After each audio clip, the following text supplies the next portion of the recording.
Bonjour chers frères et sœurs, c'est toujours avec un réel plaisir que je vous retrouve. Vous savez, nous sommes ici parce que notre pays est en train de tomber en lambeaux et c'est la raison pour laquelle nous avons décidé dans cette initiative citoyenne pour apporter tout notre soutien à la candidature au professeur Maurice Kamto. C'est un soutien inconditionnel. Le professeur Maurice Kamto ne nous connaît ni d'Adam ni d'Ève, mais c'est tout simplement un devoir citoyen parce que tout va mal.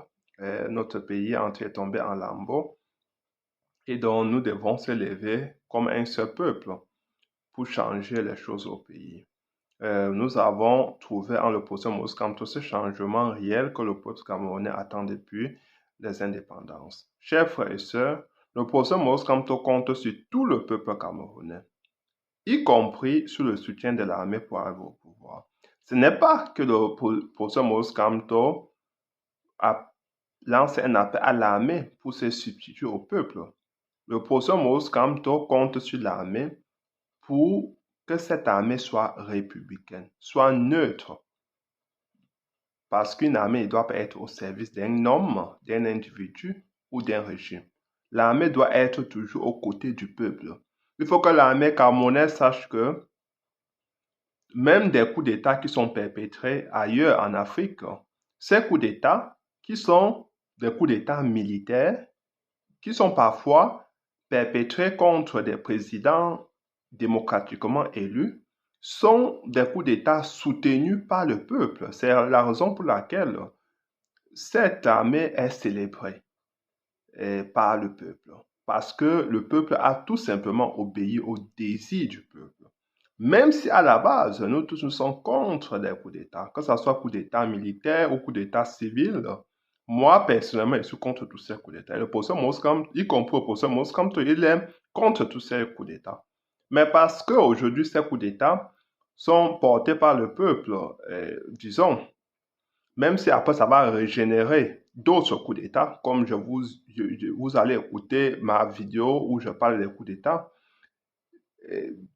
toujours est-il qu'aujourd'hui, le peuple, certaines populations africaines soutiennent leur armée qui ont perpétré ce genre de coup d'État.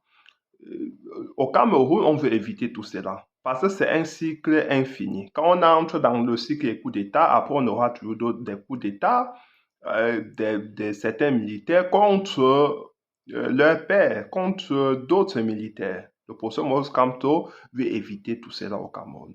Le professeur Maurice Kamto lance un appel à l'armée pour qu'elle soit républicaine, pour qu'elle accepte, pour qu'elle soit aux côtés du peuple après les élections présidentielles 2025. Écoutons le professeur Maurice Kamto qui envoie un signal, un message fort à l'armée.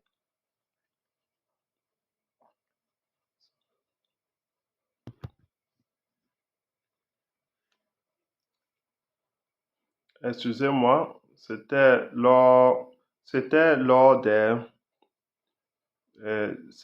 ainsi lors de la célébration du 20 mai. Donc vous allez écouter au professeur Maurice Kamto.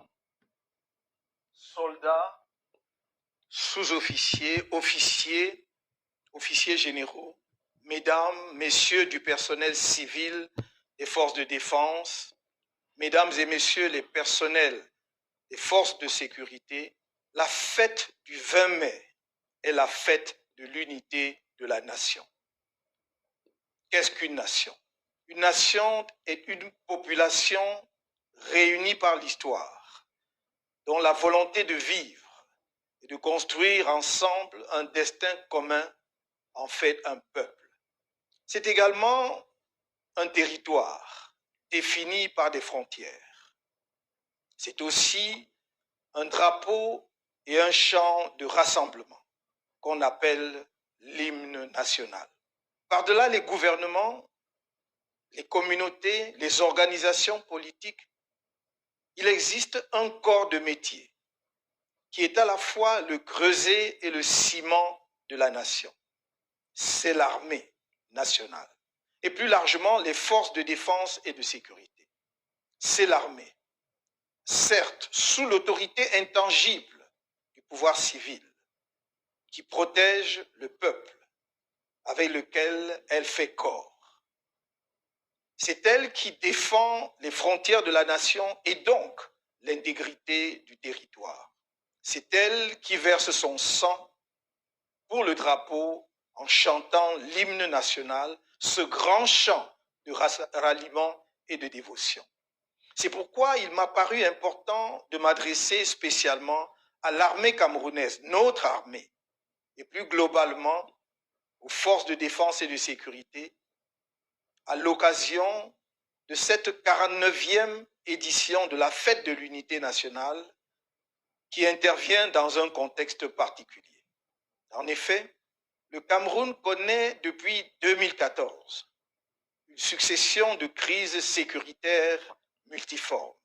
Les incursions répétées de la secte Boko Haram dans la région de l'extrême nord, les multiples attaques aux frontières avec la République centrafricaine et depuis 4 ans maintenant, la guerre civile fratricide qui ravage les régions du nord-ouest et du sud-ouest. Cette insécurité devenue chronique qui a rendu inaudible la propagande officielle sur la paix met en péril les fondements de notre jeune nation. Dans ce contexte d'instabilité sécuritaire grave, l'armée et plus généralement les forces de défense et de sécurité ont un rôle vital à jouer afin d'éviter l'érosion de la cohésion nationale.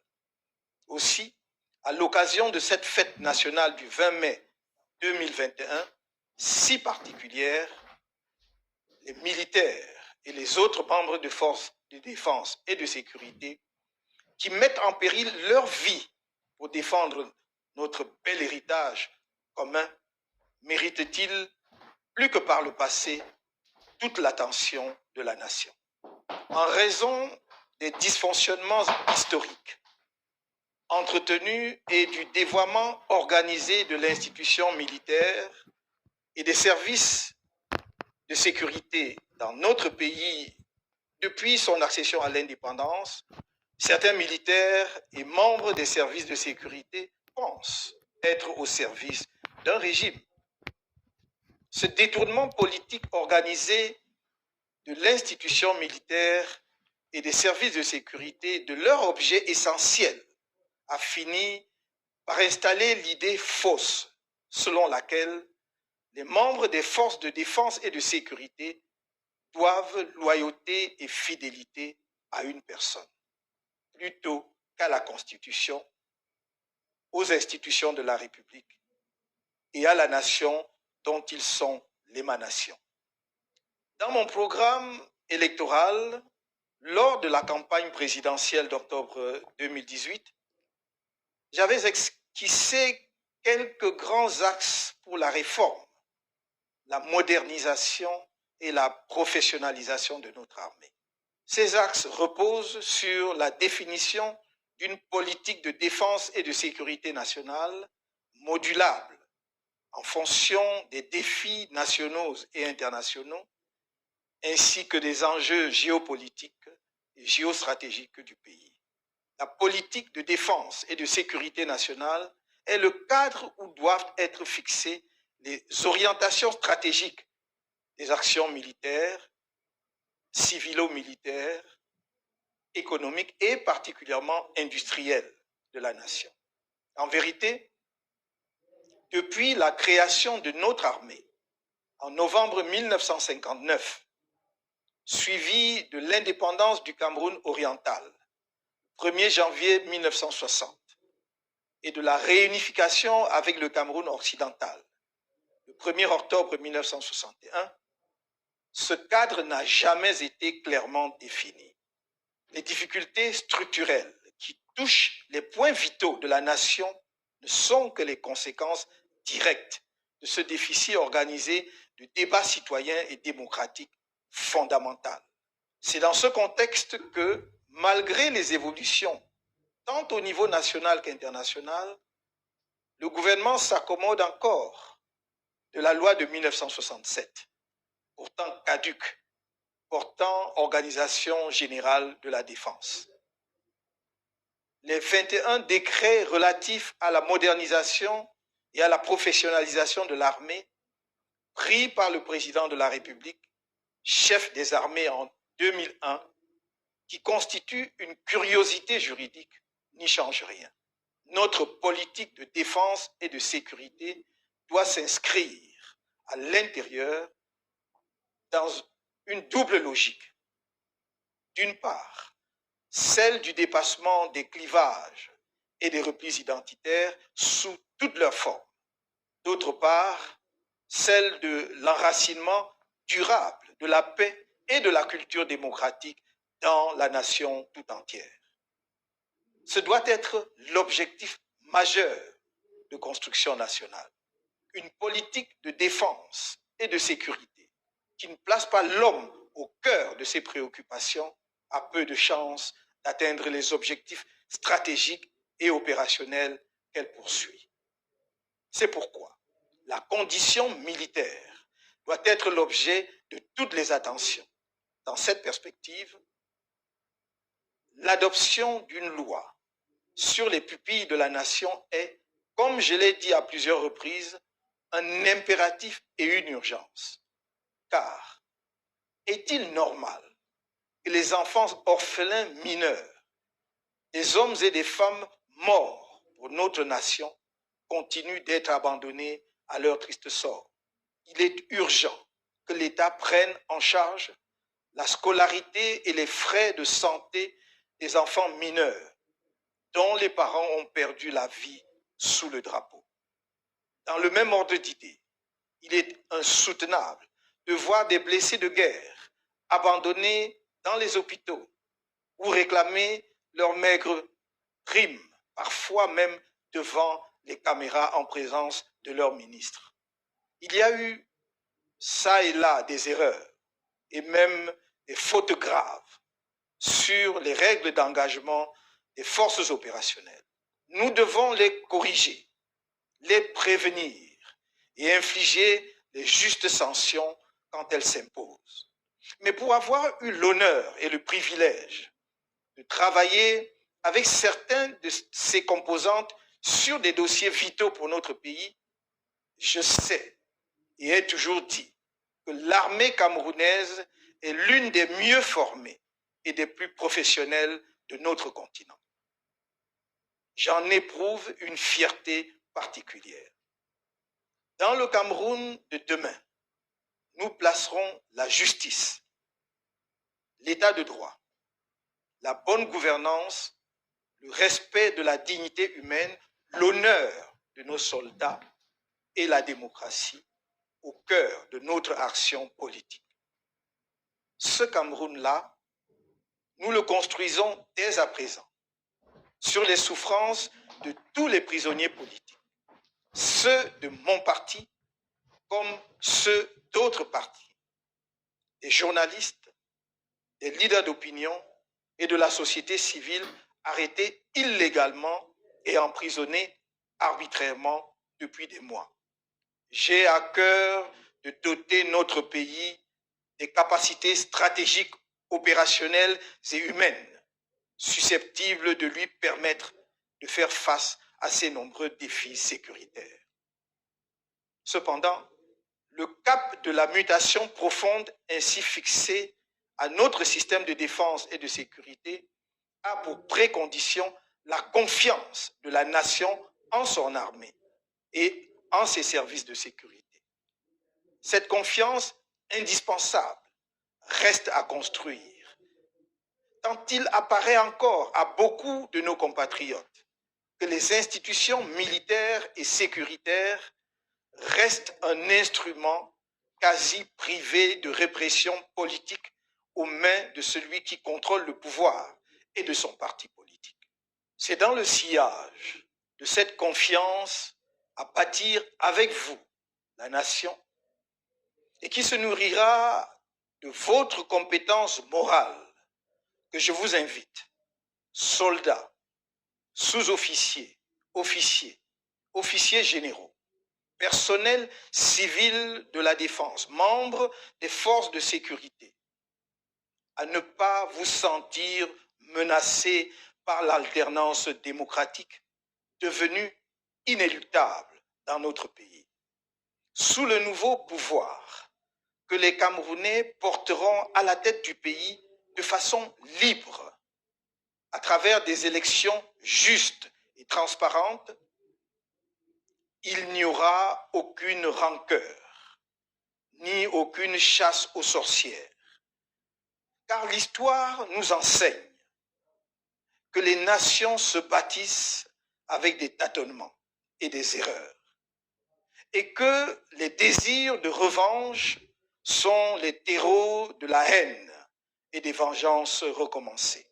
Ce nouveau pouvoir qu'une majorité écrasante de Camerounais appelle de tous ses voeux sera la conséquence logique du dialogue inclusif par lequel nous trouverons ensemble, en tant qu'enfants d'un même pays, une solution pacifique durable aux conflits armés dans les régions du Nord-Ouest et du Sud-Ouest et l'émanation du libre choix des Camerounais sur la base d'une réforme consensuelle du système électoral. C'est avec vous, dans toute votre diversité, que je souhaite jeter les jalons du nouveau système de défense et de sécurité du Cameroun démocratique, moderne et ambitieux. Ne vous laissez pas effrayer.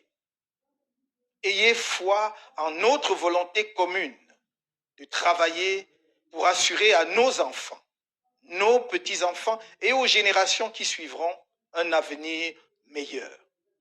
Soldats, sous-officiers, officiers, officiers généraux, mesdames et messieurs du personnel civil, des forces de défense, membres des forces de sécurité, vous pouvez me croire. Je me tiendrai toujours à vos côtés quand il s'agira de défendre le Cameroun. C'est le serment d'un patriote. Vive la nation camerounaise. Chers frères et sœurs, vous avez ainsi écouté le professeur Maurice Kamto.